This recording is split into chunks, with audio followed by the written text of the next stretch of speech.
Physiotherapist के आगे doctor लगाने के खिलाफ अब इंडियन एसोसिएशन के फिजियोथेरेपिस्ट ने भी विरोध प्रदर्शन किया है। वडोदरा के कांग्रेस अध्यक्ष ऋत्विज जोशी ने भारतीय जनता पार्टी के लोकसभा प्रत्याशी डॉक्टर हेमांग जोशी के नाम के आगे डॉक्टर लगाने पर फिजियोथेरेपी स्टूडेंट ने रैली निकालकर कलेक्टर को आवेदन दिया था।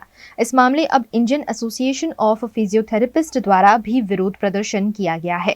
इंडियन एसोसिएशन ऑफ फिजियोथेरेपिस्ट के डॉक्टरों ने कलेक्टर कार्यालय पहुंचकर इस मामले आवेदन देकर वडोदरा कांग्रेस अध्यक्ष के खिलाफ कार्यवाही की मांग की है।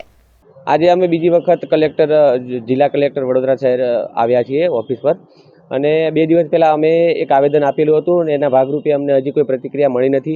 ઋત્વિજ જોશી દ્વારા ફિઝિયોથેરાપિસ્ટ પ્રોફેશનની માફી પણ માગવામાં આવી નથી અને એના ઉપર એ આવેદનના ઉપર એમની પ્રતિક્રિયા આપવામાં આવી છે।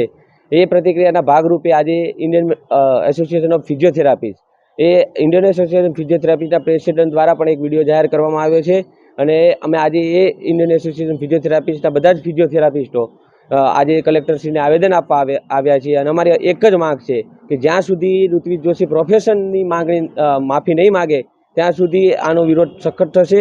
આ તો હજી ફેઝ 3 છે, હજી બીજા બધા ફેઝ બાકી છે।